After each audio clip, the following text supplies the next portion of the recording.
standing for justice, and then turns around and then it becomes a personal issue. And with my son yesterday, he had been on parole, and due to these errors, there are no charges against my son, but yesterday he was revoked and they want to send him to prison for the next 2 years of his life so he can become a worker on the plantations in the prisons for profits in Wisconsin.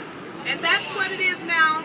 It's about profits. And for those who don't understand that, the majority of young black men are being detained and arrested on falsified, trumped up charges so they can have workers. So this system can continue to work, and we have to understand, in order for this capitalist system to work, that they have to abuse us. They couldn't do it without the poor. They couldn't do it without the wars. They couldn't do it without all that. So this system has to go. I don't want to stray away from my son's case, but however, because we will appeal that and it's going to happen. But what I want to say, it has to be a time, and it's not just the death penalty. And I want to make a point also that last night, another gentleman died, Lawrence Brewer in Texas. And it doesn't matter the crime. The death penalty is wrong. It's barbaric and wrong.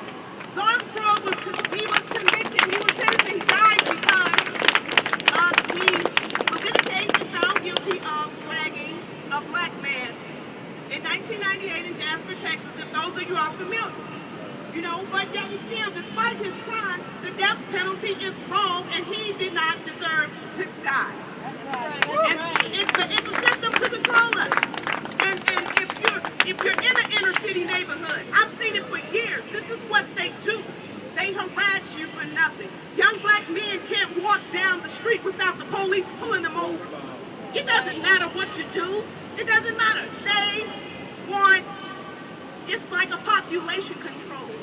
And there's an enemy out there, and that's all of our enemy, because either one of us can be Troy Davis or either one of them any day.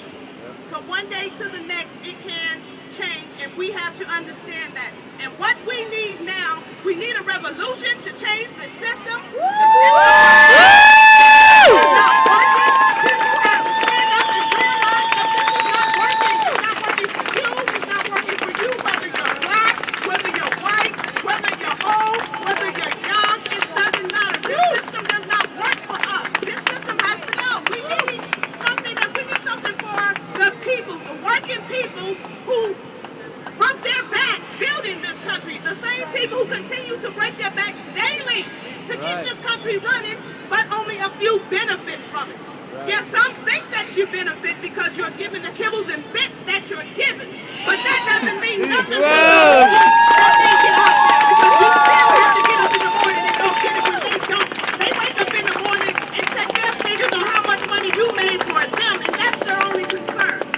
Most don't understand that crime and punishment and everything is connected to this system, but it is, because it has to flow that way in order for it to work. But if we demolish it, if the people stand up and say they will not take any more, it will all go away. We will not have these rogue brutality police that they put out here. I mean, they're drones for the system that are put out here and trained to demoralize us, to mistreat us, and we're all looking now that it's coming to everyone. If you don't get down with them, you're going to lay down for them, and that's just the truth right there. And we have to understand that now the time has come. It's not going to get any better. You got a man telling you change, hope. The only thing he's hoping for is to become one of those very few. That's his only agenda. He played the community. He fooled everyone. And they found the perfect candidate for all of you to believe in. And it was deception, and we have to understand the lengths that they are going to now to hurt us, to demoralize us, so that they can move on. They don't care about our lives. They don't care about us. Troy Davis was just a life to them. Hell with him. That's how they felt. He's just one more gone. And there are going to be more. There was one tonight. There'll be one somewhere tomorrow or next week, but we have to remember that any day it could be either of us. And that's what's important. Don't ever think you can ever be excluded from the ills of this system. And thank you.